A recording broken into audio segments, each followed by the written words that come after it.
What if your overthinking isn't caused by thinking too much? What if it's caused by your brain refusing to accept one sentence? I don't know. The smarter you are, the more possibilities you can generate. And when you're anxious, every possibility can start feeling like a warning. Quick question. Do you overthink because you genuinely want answers or because uncertainty makes you uncomfortable? Comment your answer right now. Just write answers or uncertainty. I want to see which one describes most people watching this. And if you like psychology documentaries that expose the hidden mechanics of your own mind, subscribe now. Because by the end of this video, you'll understand why trying to think your way out of anxiety can sometimes make the anxiety even stronger. Now, think of the last time someone left you on read. Don't answer yet. Ask yourself, what does it mean? Now watch what your brain does. It doesn't give you one answer. It gives you 20. Maybe they're busy. Maybe they're angry. Maybe you said something wrong. Maybe they've changed how they feel about you. Notice something strange. Nothing new happened. You received the same message. Your brain simply created more possibilities. Your brain isn't designed to give you certainty. It's designed to help you respond to uncertainty. Those are completely different jobs. When something is unclear, your mind starts predicting what might happen next. That prediction can protect you. But when the threat isn't clear, there may be nothing for your brain to finish solving. So it keeps searching and searching and searching. But here's where intelligence becomes dangerous. A clever brain can build a convincing story from almost no evidence. And there's a reason those stories feel so real. Your mind isn't simply looking for truth. It's looking for an explanation that makes uncertainty feel manageable. But how does that explanation become a loop? Here's the first big insight. Awareness and control are not the same thing. You can become incredibly aware of a problem without becoming any better at controlling it. Imagine turning a security camera's brightness all the way up. Suddenly you notice every shadow, every movement, every tiny change.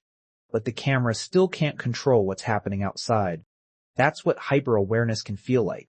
You notice your heartbeat, your thoughts, your social mistakes, your future.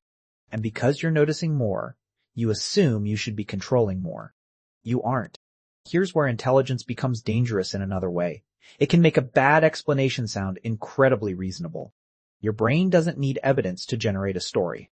It only needs uncertainty. And the smarter the storyteller, the more convincing the story can become. So the illusion is this. You believe more analysis will eventually produce enough certainty to let you relax. But uncertainty doesn't work that way.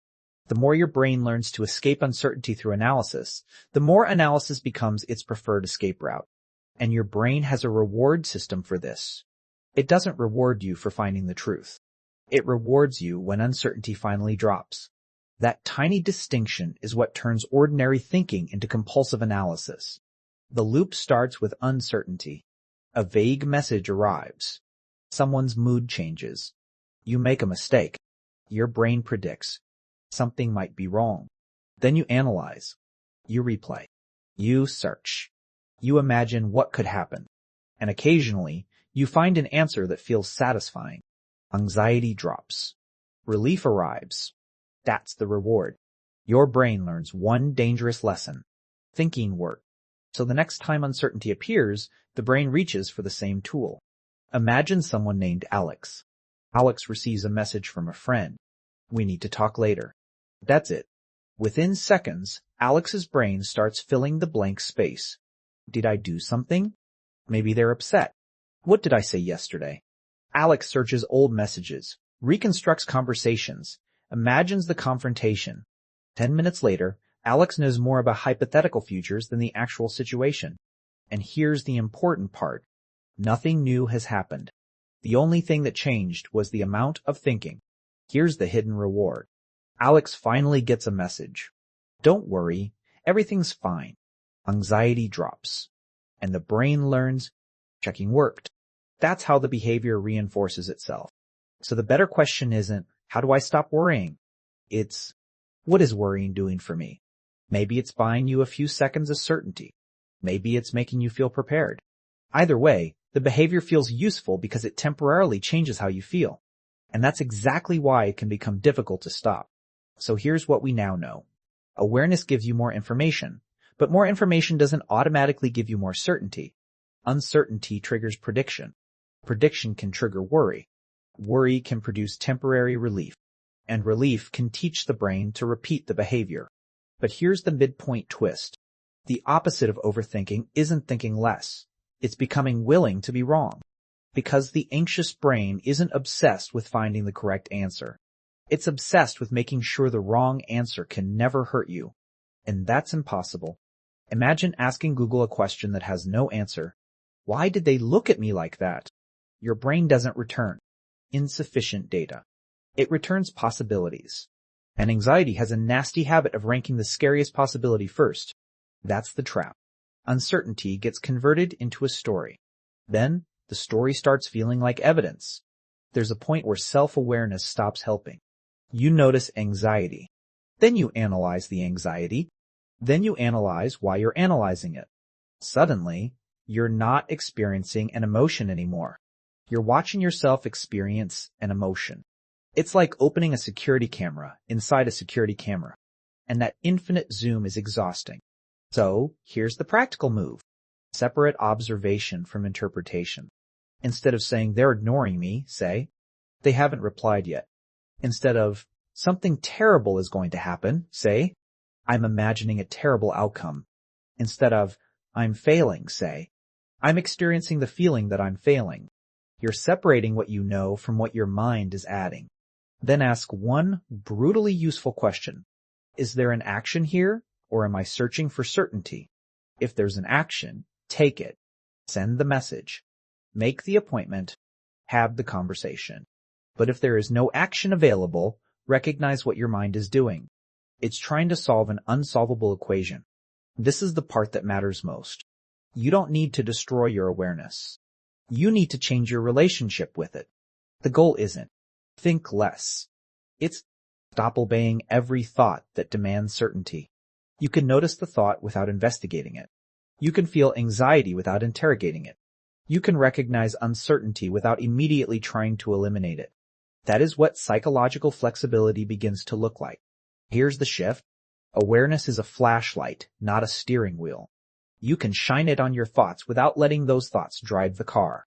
And one of the highest forms of intelligence is knowing when intelligence has reached its limit. If the evidence doesn't tell you what someone meant, more thinking won't create evidence. It will only create more stories. A mature mind can hold two thoughts at once. This might happen. And I don't know if it will. Your friend might be upset with you. You simply don't know yet.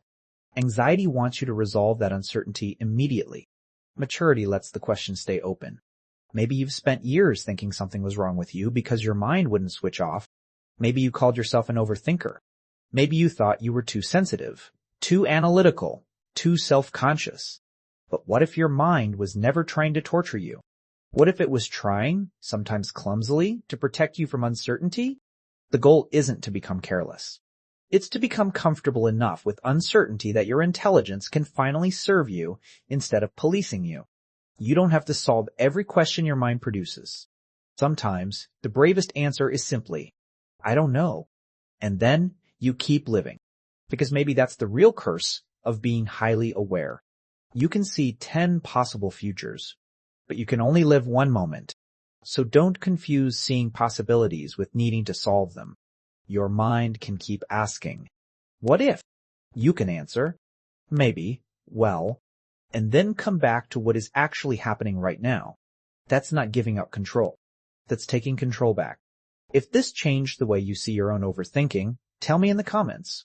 Do you think more because you want answers, or because uncertainty feels uncomfortable? And if you want more documentaries about the hidden mechanics of your mind, subscribe. Because the next question is even stranger. Why can trying to control your thoughts make them stronger?